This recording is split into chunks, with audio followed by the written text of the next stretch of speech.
This season, I am joined by Jade and Patty. Each has a different perspective on this industry. Every challenge that they have seen, overcome, faced with, they've built an entire career on overcoming those challenges. And the challenges create perspective. Those perspectives are what we're looking at today. Over the next few episodes, we're going to be talking about leadership and communication. We're going to be talking about real influence through the work that we do every day. Welcome to Earned Influence on the Wrench Turners podcast.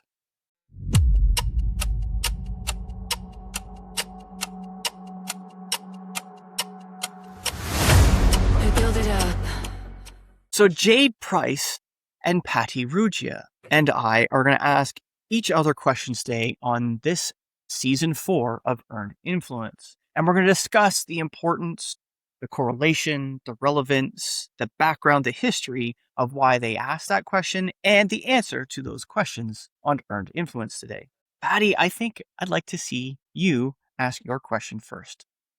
Awesome. Thank you so much. So just to reiterate, I'm Patty Ruggia from Auto Canada. I'm the Senior Talent Acquisition Partner. I work exclusively for Auto Canada. I'm very, very happy to be here. So thank you for inviting me.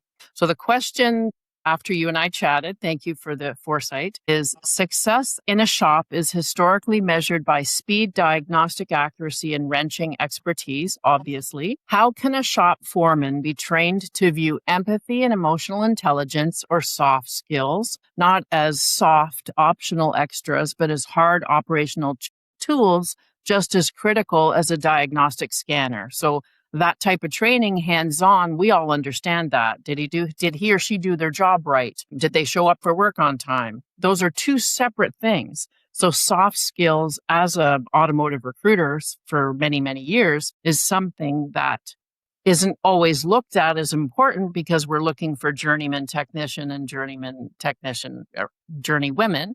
But the soft skills, as we all know through our industry, are very, very important. So that's a great question. And there's I think personally, there's two pieces to that question, actually.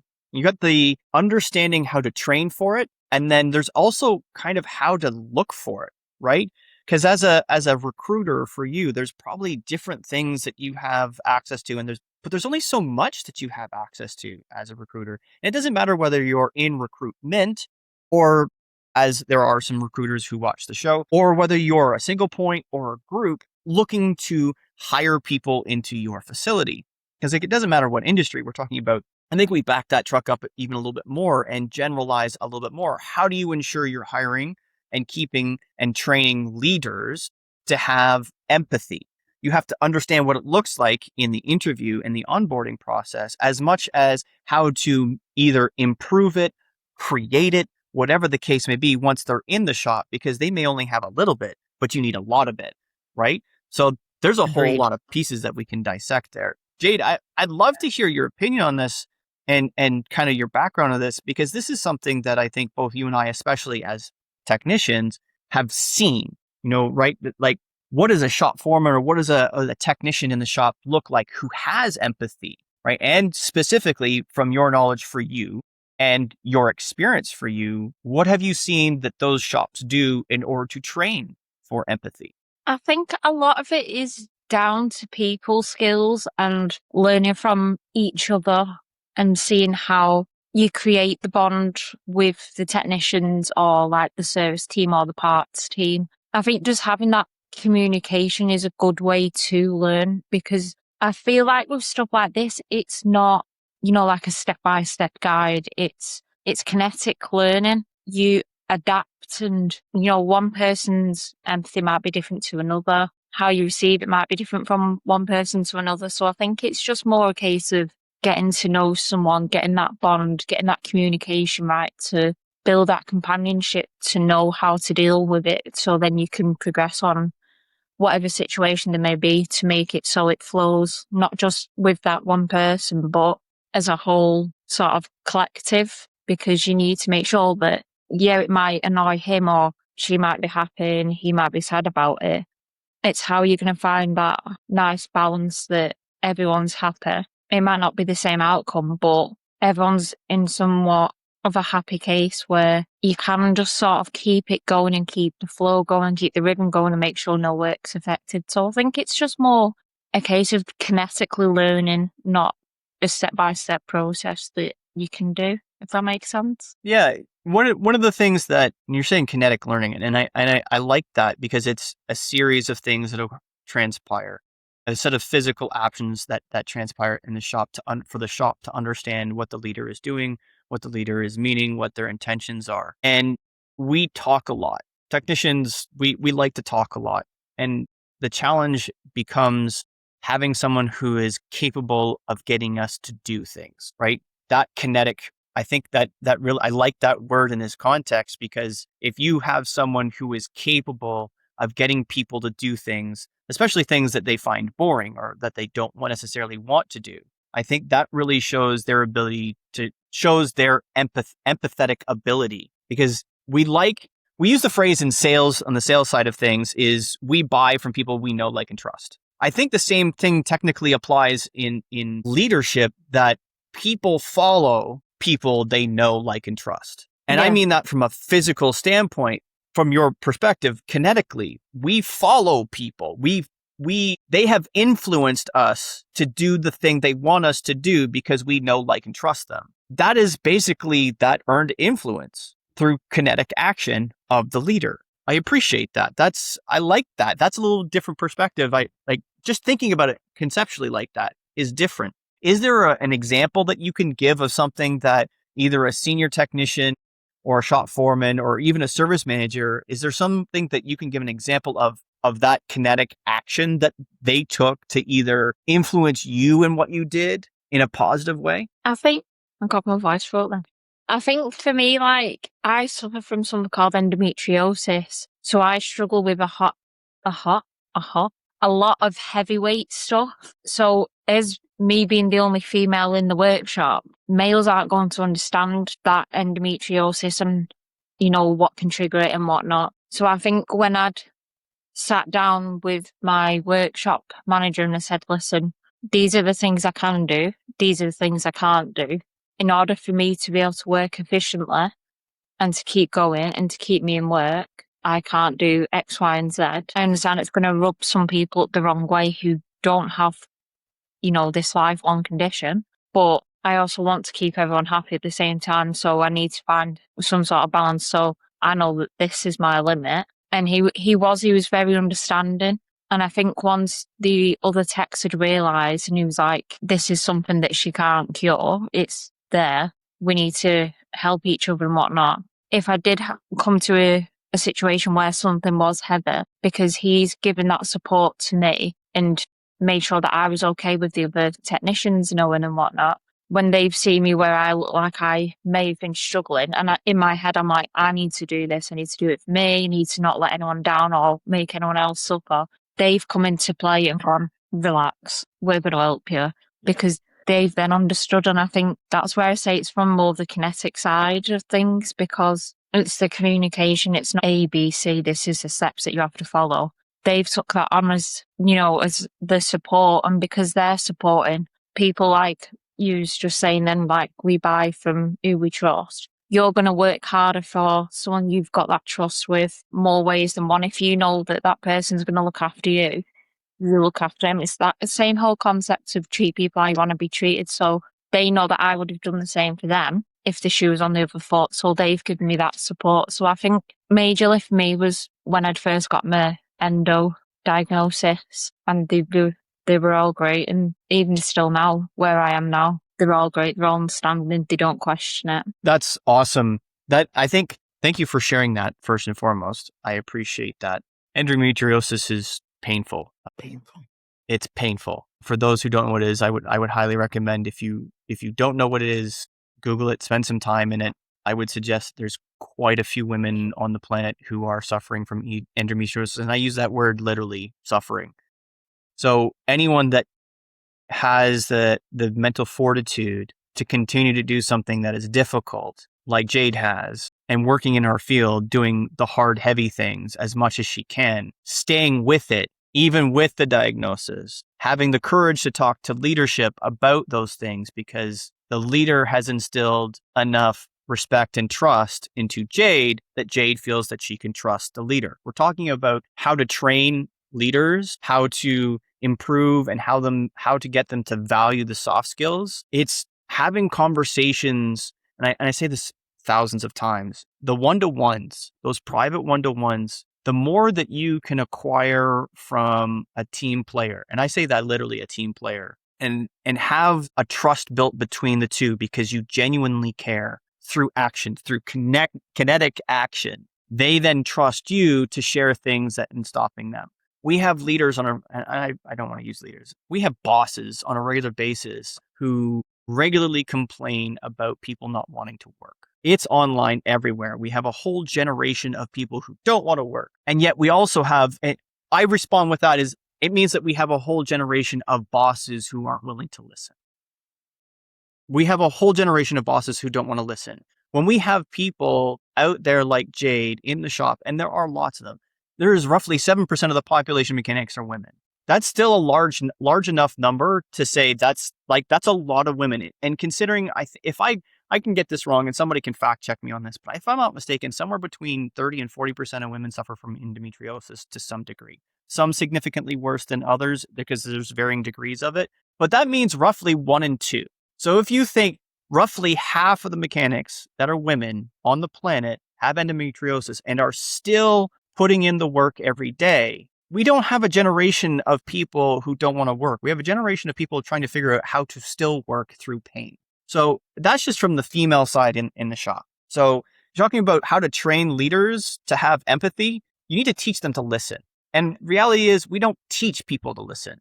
We hold them accountable for listening. I think that's one of the fundamental things. There's a lack of accountability from bosses, not leaders, because I think you're a leader if you listen. You are not a leader if you are not listening. You are a boss, you are a manager, you're a report pusher, things of that nature. So anybody that cares enough to listen is going to start to learn empathy. Great question, Patty. How would you yourself answer it? Specifically, you've had the luxury of working in this business for 15 or so years, working for the two largest groups largest auto groups in Canada, let alone they might be the two largest groups on the planet.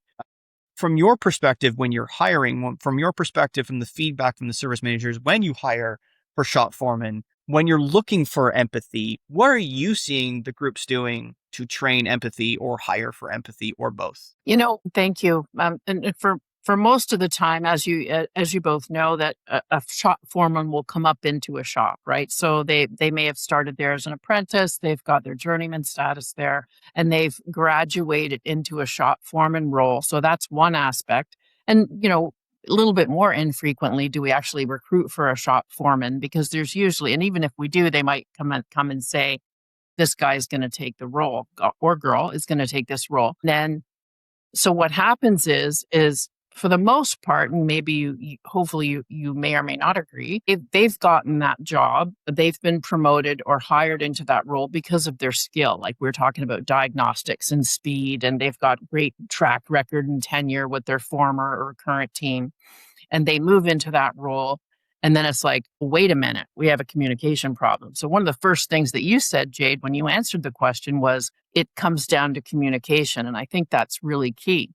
So an employer, again, whether you're a shop foreman or a licensed technician becoming a shop foreman, there's a little bit of a dynamic issue, because this person has been in their shop as a teammate. Now they've graduated into a shop foreman role, and then mentality me like, well, why would I listen to him or her any more than I did, that kind of thing. And then you have, or the girl or guy coming in as a shop foreman. Well, what do they know? They haven't been here. They haven't been there. So you're going to have that firing range either way, internally or externally. And I believe that my answer to that would be that from the service manager and the fixed operations manager to make sure that those lines of communication and those one-on-ones, you mentioned one-on-ones, Josh, are instituted very, very early on into that shop foreman's tenure, whether it's a graduated promotion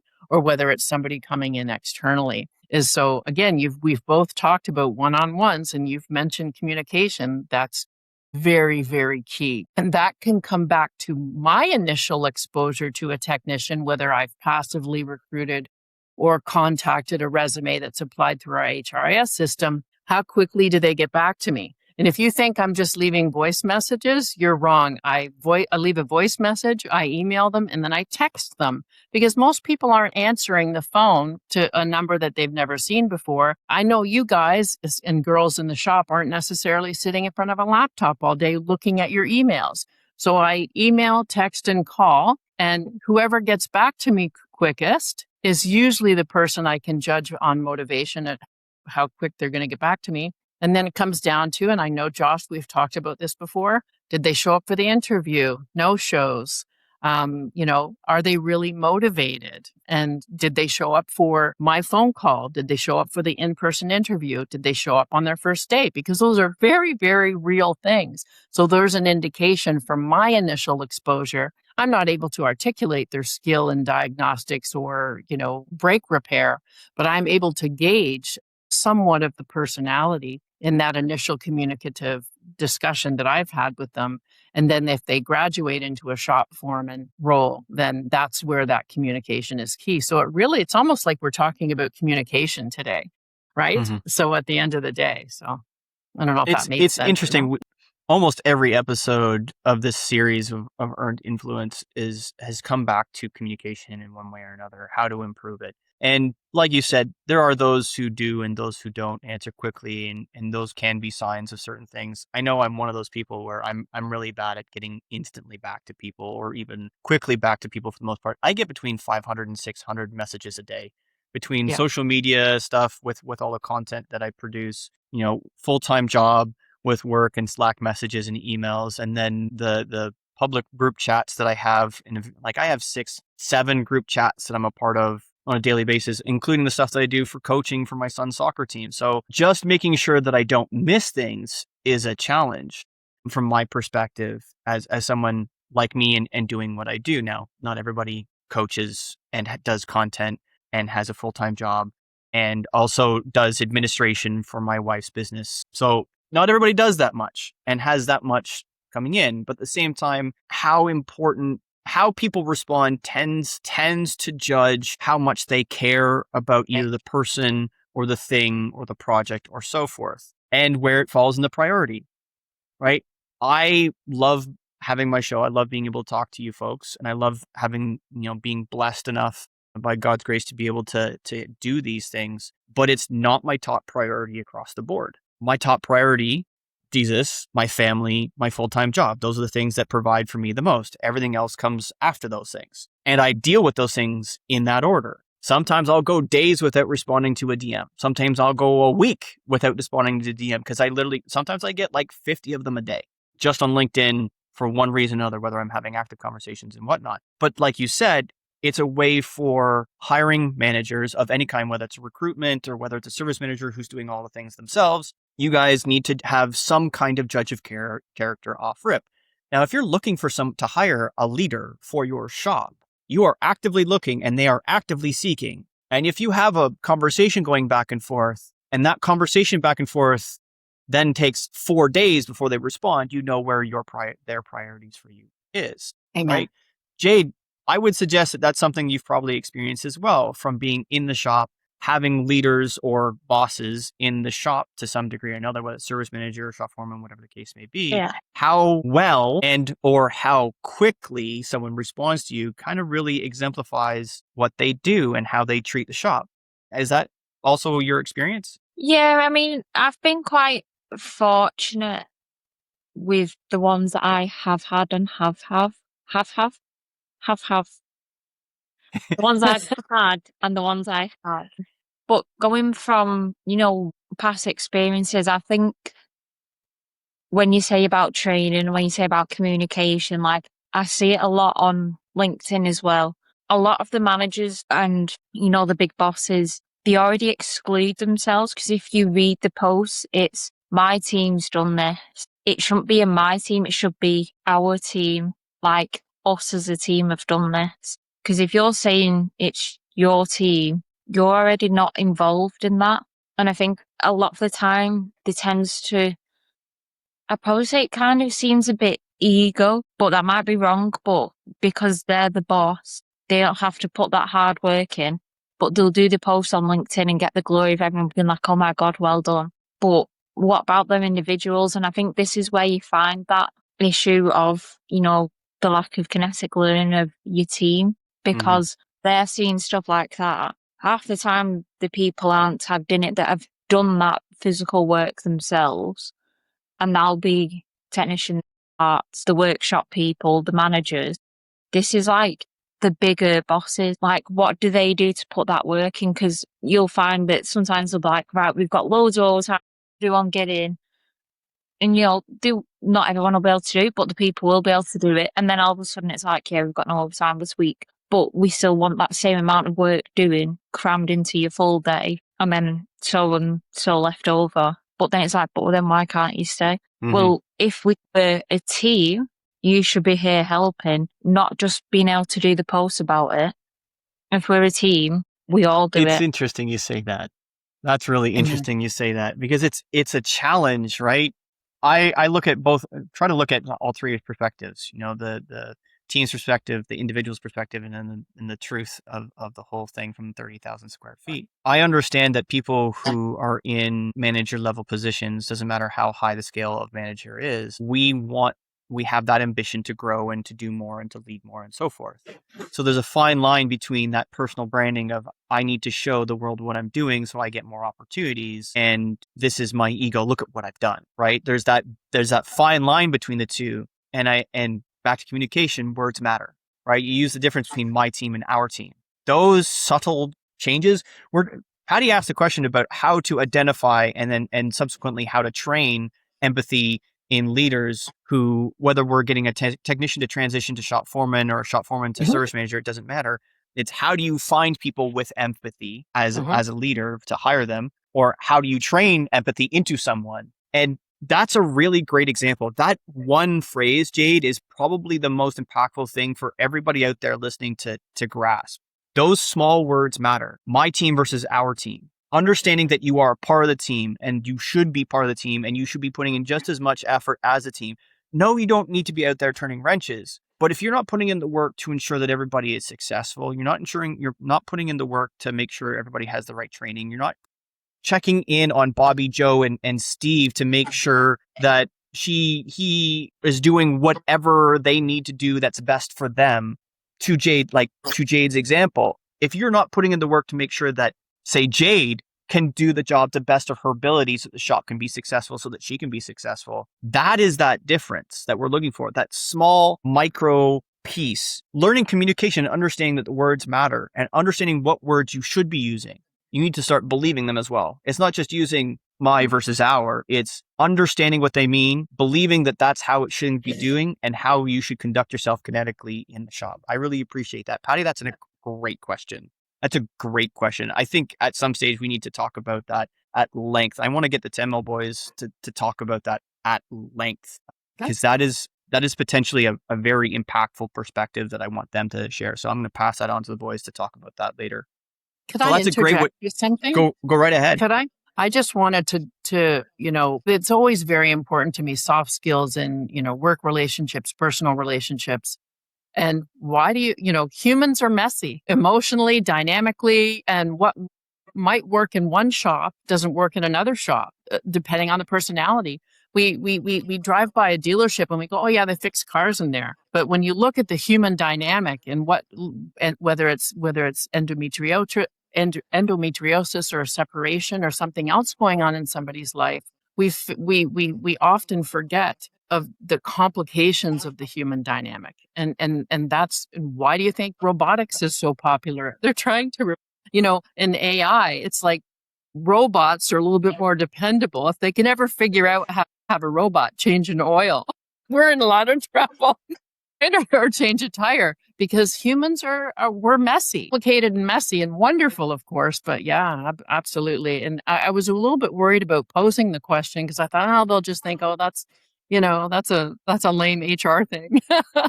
I think it's truly impactful, because I think one of the challenges, subsequent challenges of shop foreman, is that they're eventually going to be part of the hiring decisions. And if a shop Amen. foreman who is hired with empathy, hired for empathy, and then leads with empathy, they're going to be a much better judge of somebody with empathy when they start to become part of the hiring decisions. And they also become much more impactful as a leader to the entire team if all those things are subsequently done properly, both from a hiring and training standpoint. If a service manager doesn't tell the shop foreman, it's okay, you're the shop foreman now. We understand that you have these qualities. Awesome. You need to be getting better at them. You need to be doing training. You don't just need to be going to the factory to learn the latest and greatest and all of those things. You need to be picking up Simon Sinek. You need to be picking up, Chris Voss.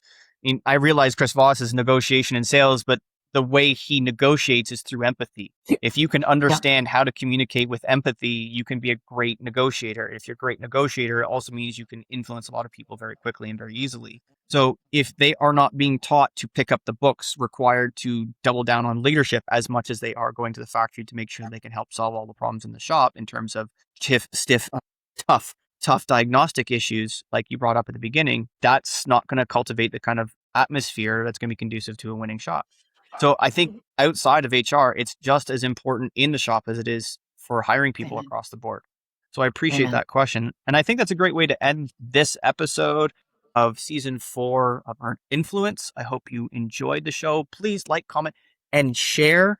Go hit the like button down below. You can see it down below the button there. But please, I want you to leave a comment about the question that Patty has asked and how maybe it's being done in your shop today. Is the shop foreman being taught to lead, or are they just pulled up, promoted because they had the productivity skills and said, here's the team, go lead? What does that look like in your shop? I really want to know, because at the end of the day, you were the shop foreman, the service managers, they were the people doing the job. Now they're leading the people doing the job. They've never been trained to do that. What are they doing to do that? So comment on how that's happening in your shop below. Thank you again, ladies and gentlemen. Negative pushes, positive pulls, and always clean your toys before you put them away.